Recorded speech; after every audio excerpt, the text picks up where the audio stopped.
abayobozi b'inzego z'igihugu cyacu, bavandimwe muteraniye hano, rubyiruko, bana bacu, dear Bruce Clark, esteemed friends of Rwanda, mwiriweho. Tariki ya 8 Mata 2019 twari hano dutangira ku mugaragaro w'ubusitani bw'urwibutso. Uyu munsi tukaba twongeye guhurira hano mu gikorwa cyo gutaha umurimo mwiza twakoze hano hantu, ndetse tunakomeza kwibuka abacu bishwe muri Jenoside yakorewe Abatutsi mu 1994. Akenshi bavuga ko ubusitani ari ikimenyetso cy'ubuzima, kandi nibyo koko.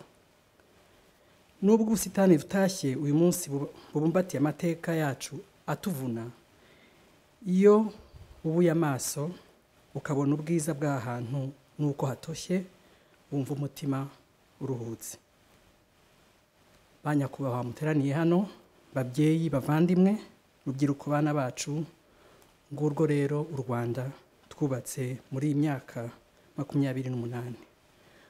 U Rwanda twubaka dukunze, kandi tuzanakomeza kubaka. Ndetse no mu gihe cy'izuba rikakaye cyangwa se ibihe bigoye tunyuzwamo, ruzakomeza gutohagira.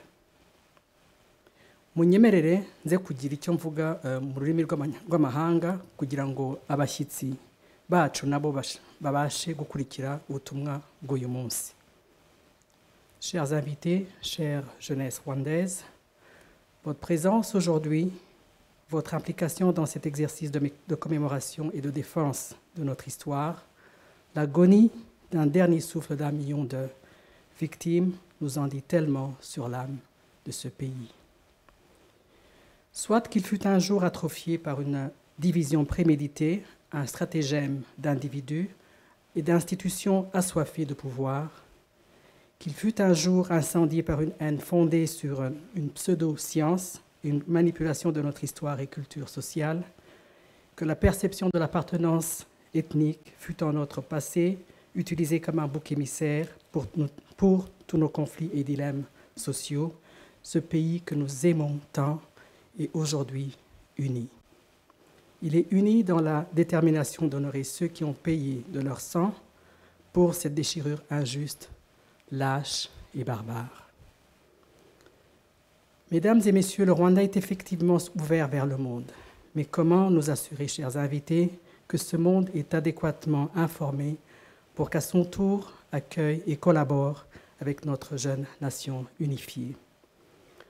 Pourquoi le génocide contre les Tutsis, un crime contre l'humanité, ne serait-il pas enseigné à l'école, basé sur les faits présentés par ceux qui l'ont vécu et ceux qui ont reconnu leurs crimes? Comment peut-on nous assurer que le rejet de la haine ethnique soit inclus dans le curriculum de nos enfants pour que plus jamais ne soit pas réduit uniquement à un slogan des journées commémoratives? Nous devons absolument empêcher la rhétorique haineuse et rétrograde de ceux qui opposent le progrès de notre patrie de se répandre au sein de notre pays et au-delà de nos frontières pour prévenir la récurrence de cette gangrène meurtrière.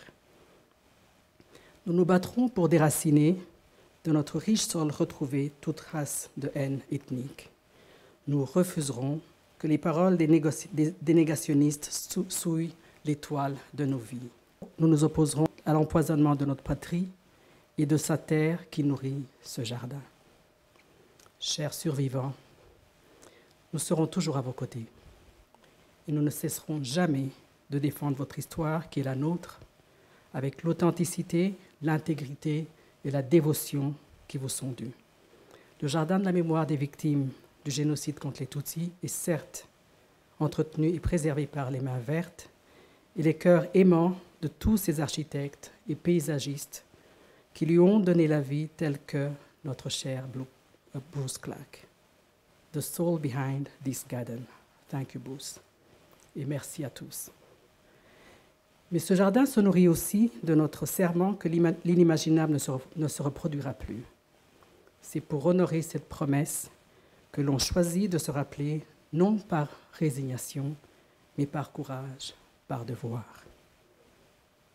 ku bacu twibuka urumuri rwanyu ruzatumurikira iteka igihe cyose twiyemeje kwibuka no kubumatira amateka yacu ntimuzazima bibaho abahakana urupfu mwishwe bafite urugendo rurerure kandi rutazagira aho rubageza.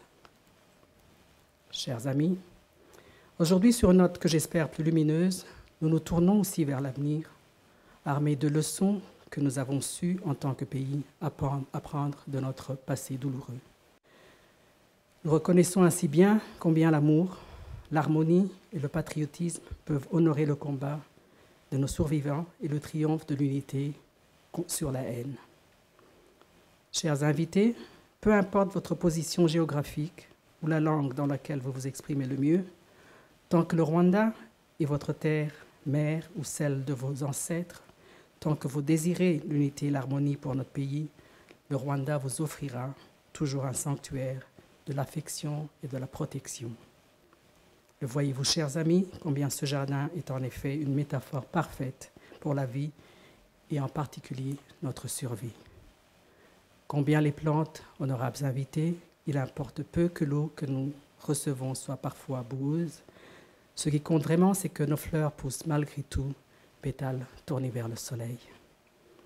Aujourd'hui, chers invités, nous devons aussi réitérer et même revisiter la promesse que nous avons faite il y a de cela 28 ans et que nous avions promis d'honorer quand nous plantions ce premier arbre il y a 3 ans. Nous n'arrêterons jamais de rechercher plus d'informations sur ce que nous avons perdu et nous n'arrêterons jamais de célébrer les efforts et les sacrifices des héros vivants et défunts qui ont fait le vaillant choix de défendre le droit de chaque Rwandais de vivre en paix au Rwanda. Ces hommes et femmes debout auxquels les splendides murailles silhouettes de ce jardin rendent hommage, et ces Rwandais qui ont refusé de mourir à genoux, nous rappellent tous les jours à travers la fertilité de notre chère terre, qui est malheureusement accueillie prématurément, que tant qu'il existe toujours une miette de vie, nous nous devons de nous battre pour plus de survie et pour plus de progrès. Babyeyi bacu, bavandimwe bashyitsi turi kumwe uyu munsi, ubusitani bwatekerejwe buhereye ku mateka mabi ya Jenoside yakorewe Abatutsi yadusigiye ibikomere byinshi. Uyu munsi twese dutewe ishema nuko twabashije kubirenga nubwo hari benshi bakiri kure muri runo rugendo. Nk'uko abadutambagije ubusitani babigarutseho, ngira ngo na Minisitiri Bizimana yavuze, umunyinya uteye muri ubusitani ni ikimenyetso cy'ubudaheranwa ku Banyarwanda, niryo shema tugendana rituma tudashinjagira dushira. Igishanga kitwibutsa byinshi nk'Abanyarwanda kuko ubukonje n'isayo y'ibishanga yabereye benshi ubuhungiro babona bukira batyo. Buri buye ryateretswe muri ubusitani rishushanya ubuzima bw'abacu twabuze, ari abo twashyinguye n'abo tutagize amahirwe yo gushyingura, kuko kugeza uyu munsi hari abakoze Jenoside cyangwa abandi bafite amakuru banze gutanga kugira ngo tubashe gushyingura abacu mu cyubahiro bakwiye. Icyifuzo cya buri wese ni uko ubusitani bukomeza kutubera ahantu hadufasha kwibuka no kwiyubaka. Chers survivants, chers Rwandais, chers fils et filles de notre pays, dans ce jardin existe de l'amour pour vous, de l'estime pour votre bravoure et une nouvelle promesse d'assurer que plus jamais nous ne revivrons la souffrance qui nous amène ici aujourd'hui. Cet amour, ce respect et ce serment vivent à travers chaque fleur, chaque plante, chaque pierre, chaque symbole qui nous entoure. Puissiez-vous trouver du réconfort ici. Puissiez-vous utiliser ce jardin pour vous enrichir en connaissances sur notre histoire. Et puissiez-vous être inspiré par ce jardin et par la vie qu'il respire, à vous battre pour notre cher pays contre les négationnistes, les déserteurs et contre ces brebis égarées. Bavandimwe mwese muri hano, bafatanyabikorwa nshuti z'u Rwanda, rubyiruko rwacu, ku bafatanyabikorwa bacu, abanditsi n'inshuti z'u Rwanda mwese mukomeza kubana natwe mu rugendo rwo kwiyubaka no kurinda amateka yacu, ntawabona uko abashimira. Dukomeze rero gufatanya kubwira isi ngo bizongera kubaho ukundi, never again.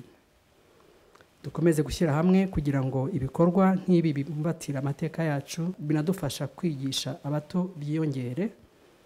Igihe cyose tuje muri ubusitani bwo kwibuka bijye biduha imbaraga zo guhobera ubuzima no kugirana isezerano n'abacu ndetse n'igihugu ko tutazahwema kurwanira u Rwanda.